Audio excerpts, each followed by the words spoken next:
I'm Amy Barnhart, and I'm here today with Dr. Dana Fillmore, clinical psychologist and marriage and family expert. We're here as part of our regular series where Dr. Dana answers your marriage and relationship questions.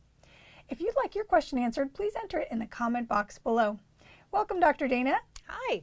Thanks so much for joining us. So today's question comes from Carmen, and she asks, how do you deal with emotional verbal aggression behavior from your spouse? Whew, that's a tough one. Yeah. Well, first and foremost, you want to express to your spouse how that makes you feel.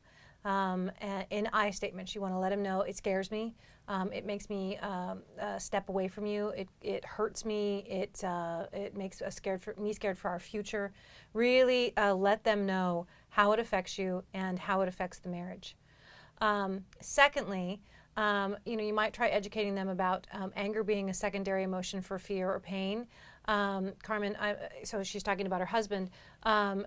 Every time he's yelling, he's hurt or he's scared. Now that doesn't make that okay, but if he understands that and he can really, then maybe he'll be able to express what hurt his feelings and what scared him. Now that's really tough for men. Men are usually taught in this society, unfortunately, they're allowed two emotions, happiness and anger.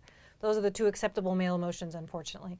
And so it might be difficult for him to express pain and express fear in that way, but that's really what's going on for him. So I would work on that. And then the other thing too is, and this is so hard for me to say, if there's kids involved in that relationship, verbal abuse and anger and outbursts and rage like that is a form of abuse.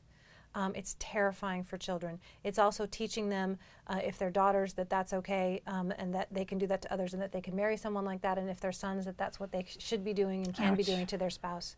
So, of course, I'm a huge supporter of marriage, but I would say that needs to get under control. It's not okay to keep kids in a relationship and stay in a relationship where there's a lot of verbal outbursts and anger and rage going on. It's just too scary and too overwhelming. So I know that's not such great advice.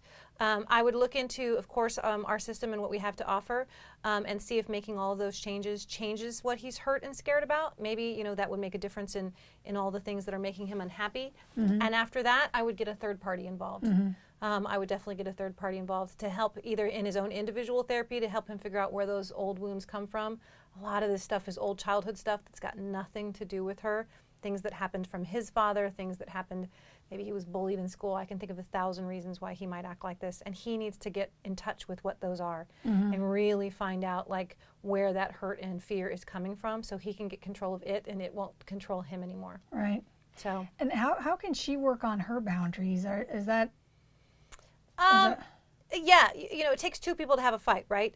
So I don't know if they're getting in arguments together, but I would say to her that she doesn't have to get in the ring. Not fighting with someone is not the same as giving in.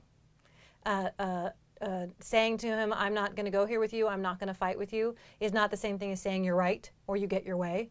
But she doesn't have to get in the ring either. She doesn't have to fight back. And that maybe she will not escalate the situation in that case. And a lot of times, again, I don't know anything about her husband, but we have to acknowledge the fact that anger feels good. It's a safe righteousness. It's a release and it's an energy and it's a powerful, high emotion. And so sometimes people with anger issues will push the other partner to get into a fight so that they can have a fight and they can have that angry and they can have an excuse to feel that emotion. You'd think that it feels bad, and it does on some level, but it also feels good. We have to always acknowledge that. A good, righteous anger is a rush.